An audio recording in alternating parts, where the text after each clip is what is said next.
Korea Challenger League for Season 2 of 2013. I am Wolf. With me is Calder, as always. We just watched a very strange third game, which allowed Gumiho to go on to the Premier League next season. Yeah, and now we are going, Gumiho, of course, in the Premier League now, as you can already see. Su, on the other hand, has to go into the up and downs. And we go now into a very interesting match, because, you know, when you talk about games like Bomber versus Innovation, you're always like, okay, who of these sick players does actually have the best turn versus turn in the world? Now we are going into MarineKing versus Bbyong, and the question to be answered is, like, whose turn versus turn is actually worse? Yeah. Because if you look at offline performance, and I know like people will be like, what did you just say? But yeah, if you look at offline performance, both of them have like one of the worst win ratios that I have ever seen for in Terran versus Terran on such a level. We are still in the third round of the Challenger League, so there are very accomplished players coming to that like this far. But if you look at Bbyong, he has a 23% win ratio, and you already look at that and you're like, okay, that's pretty bad. But then you look at MarineKing, and he's down at, I think, 17. He's even down at 13. He won a single map in Heart of the Swarm offline against Terran. That was a map that he won against Bang. So both of them in this matchup, let's just say not the best Terran versus... Yeah. There are no specialists. There are no bomber these days. So that might have changed. Maybe they both like look at the third round and like, okay, we put in a lot of extra effort and like just practice this matchup and nothing else. But right now, this could be a very funny series. I feel like, you know, if there's one thing that we will know, though, is either one of these Terran players will have a better win ratio coming out of this today in Terran versus Terran. You know, they both, one of them has to win, so somebody's win ratio is going up a little bit. You can argue, actually, for Bbyong that the opponents that he faced were a little bit better than the ones that MarineKing had to battle. He lost against Innovation twice. He had to face Bomber, match that he obviously lost. He had to face Flash. You can argue now about the Terran versus Terran of Flash. But these two guys on screen, in Heart of the Swarm, we're not talking about Wings of Liberty, we're also not talking about their online performance. Heart of the Swarm offline, let's just face it, they both suck in this matchup. They're really bad at Terran versus Terran. We are going to find out today if that changed, if they really practiced it hard, if they are now a lot better at this matchup in particular, or if they still struggle here. I give Bbyong a huge advantage because he's coming from a more high-level tournament. He came from the Premier League down to the Challenger League, whereas MarineKing wasn't even able to get out of Challenger League last season. He came from up and downs, and he also has a slightly worse matchup in TVT. And I feel like in a pressure situation like this, in the third round of Code A, where MarineKing sometimes chokes, I think he's got to really keep himself together here, or Bbyong is going to not only beat him, but crush him. You think Bbyong is going to take it? I think so. I would give the edge to MarineKing. Even though he has the worst record here, I feel that he's just a more experienced player and has been in this situation a lot. So I think we have a really interesting game here in our hands. For sure. Both are equally bad at the matchup, so that makes for an interesting scenario. We are jumping into game number 1, guys. This is Whirlwind. We are the Challenger League. This is the third round. Whoever takes this best of 3 will advance to the Premier League. It's either going to be Bbyong or MarineKing. So let's jump into the game here at the WCS Challenger League on Calder and Wolf.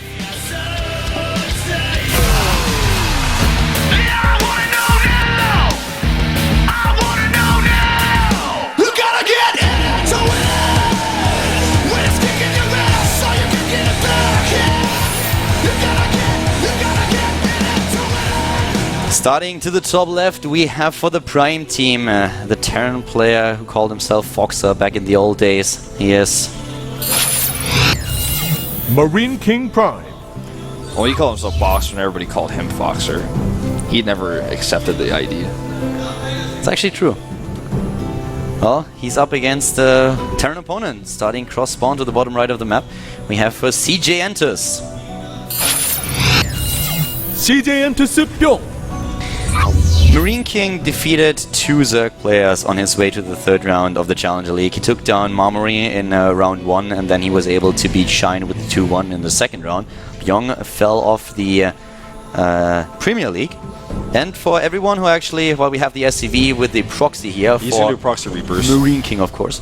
While we have this unfolding in front of us, for everyone who just tunes into the WOTS, once again, a quick rundown on the statistics of those two players. They are both horrible in turn versus Terran. MarineKing with 8 maps played has a 13% win ratio, and Bbyong with 13 maps played has a 23% win ratio. So today it's not the question of who has the sicker TVT. Today is actually the question who is the worst mirror match player, at least in Heart of the Swarm offline. And MarineKing couldn't get a better opening here. Yeah, it's CC first on the low ground versus a Reaper, a proxy Reaper build, but you know, he actually could just make a factory here too because he has the gas, and he might do both. Make the factory, then make a Reaper. There's the factory, but we have a scout now on the map. The main question is, will Bbyong go to the watchtower? If he doesn't, then he should lose this game due to a build auto loss. If he scouts, it's still going to be tricky, but he might be able to pull it off, and he checks the watchtower. He will see what's going on here, but what can he do about it? And you know, MarineKing doesn't know that he knows. That's one of the worst parts about this for MarineKing is that he doesn't know his opponent knows, so he thinks he may wait and hide for even longer, which could hurt him. It's actually a little bit silly because that Marine just walked to the top right, and if he would have stayed at the Zanaga Watchtower for a little bit longer, he would have known. But he's actually waiting for the with the SCV at the Zanaga Watchtower, so the second Marine should see this. Now he sees the SCV at least, but he still doesn't know where exactly his opponent spawned. Yeah. He's actually going to come back and check and see if a starport was built. He's going to block the add-on, or he's going to block the switch here. And he has to actually make Marines. This is so funny. This game immediately delivers. This is exactly what we expected. Yeah, I'm watching this and I'm like, what? So he's actually going to have to send the Marine home before he can do the switch, and he may not even switch at all anymore. He wanted to, but now his build is totally messed up. He's supposed to have 2 Hellions and 1 Marine, not 3 Marines and 1 Hellion right now. Yeah, and we have this faster base for Bbyong, so as long as Bbyong holds, he's going to be fine, and he's actually moving to the bottom left now. He assumes with the path that the SCV took that Bbyong spawns at the bottom left, and Bbyong faked him out. Yeah, this is actually so funny. And MarineKing is adding a tech lab for Banshees as well, so he's going to go cloak Banshees behind this, it looks like, which is so funny. It looks like he could also use it to just do a tank push as well. The funny thing is, if MarineKing would have just opened with a Reaper, he would have won the game. Yeah. Actually, I thought that's what he was going to do, but... Okay, now he's going to the bottom right as well. He's not to the top right, he's not bottom left, so there's only one position where he can be. And he's trying to put to just make this work somehow. But seriously, if he doesn't do a significant amount of damage now, then he has no chance. And look how smart Bbyong plays this. Command center up on the high ground, uses the extra mule and also the ability to produce 2 SCVs at a time. Has a bunker there, goes in his own tech, and MarineKing is in so much trouble. Yeah. But maybe with a drop. But you know, it's even Hellion counts right now, and good micro though on the medevac. I like that a lot. That may be what gets him into this game. The Marines on the low ground not really able to participate here, but he could try to go into the main base. Now the bunker is unloaded. Oh, there's so much DPS in these Hellions, and Bbyong is having a hard time here. He pulls the SCVs off the line. Versus Hellions. That's usually... even the mule is trying to fight. He's like, I don't know how it attacks. Someone teach me fast. But it's not fast enough. Double Hellion comes out, and at least for now, MarineKing is being forced back. The Banshee is about to pop out, as you can see here. Going to fly into the main base as well. There's not a whole lot of anti-air right now. He's making a Banshee in his own counter cloak instead of getting a Viking out, which he thinks is the right idea. That mule is still sitting over here. He forgot how to do everything, apparently. Have you ever seen like 2 chicks fight each other with just their hands at the front and like paddling? This is exactly what we see here. Nobody likes to watch that. It always is a little bit awkward. And here comes the Banshee and MarineKing. You know, you could do a ton of damage here. There is also a Banshee for Bbyong. I am really interested why this choice. Why not at least the Viking? Now he gets the Viking.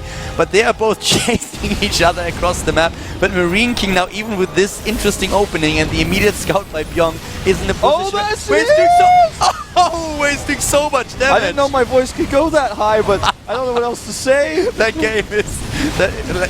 let's say it's entertaining. 22 Harvesters killed. Bbyong scouted right at the beginning what was going on. He still can't stop it. He started with a CC first here, only 1 bunker, didn't invest into a second one. The Banshee could be cloaked, does have energy, and there's the cloak. Now he needs to go for a scan, but the SCV is already going down. 1 SCV left, 0 SCVs left. Bbyong with the GG, and MarineKing wins this. Yeah.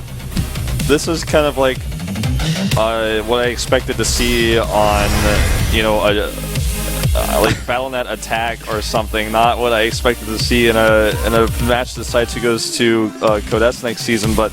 Dude, like if you put those two guys in a ring, like with that performance, they could start to pull at each other's hair and you wouldn't see the difference.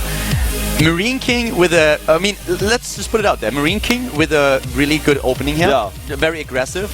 The proxy spot, of course, is always a little bit weird on Whirlwind because you have the Zelnaga watchtower there.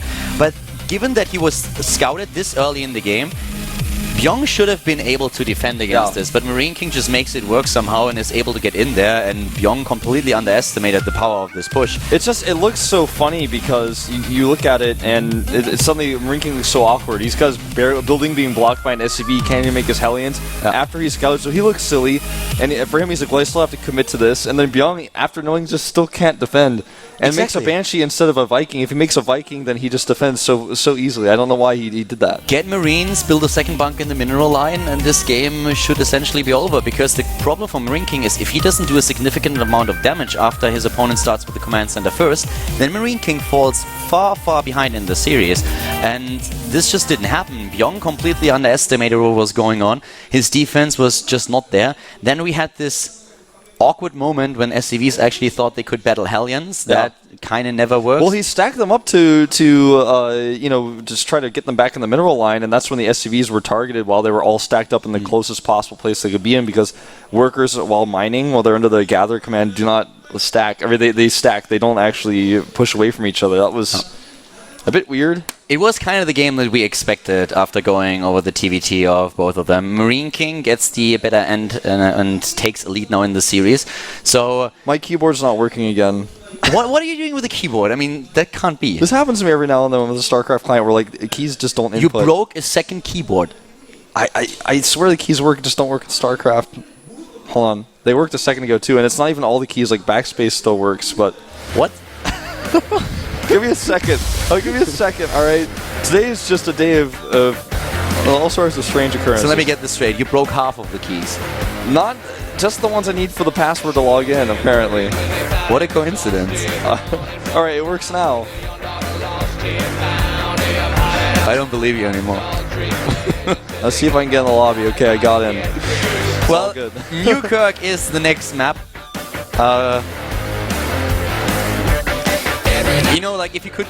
Like, let me get joking here, of course. Once again, I want to highlight this. We have both of them in the third round of the Challenger League. You don't get there if you are not a really high-class player.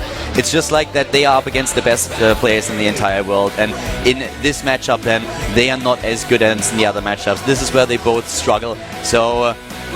this is just why it's a little bit of a funny thing. If that was a different scenario, we could send the replay to Husky and ask him if he would consider doing another episode of Bronze League Heroes. But those guys are in Grandmaster and they are amongst the best players in the entire world. Yeah. It just happens to be that this is the worst matchup for both of them. This is why it leaves us with a little bit of an interesting development in the games, but of course we don't want to take anything away from them. Going to the third round of the Challenger League is an accomplishment in itself, and if you accomplish that on the Korean server and the Korean WCS, that says a lot. So always keep that in mind. We're joking about the games a little bit because they're not on the same level as the matches that we saw before, but still, those two guys are really, really good. Don't be fooled here. I think MarineKing is going to do something like this again in game number 2. It's on Newkirk. This is the Challenger League round 3. Whoever wins this goes to the Premier League. And Wolf with me is Calder. Let's get into the game.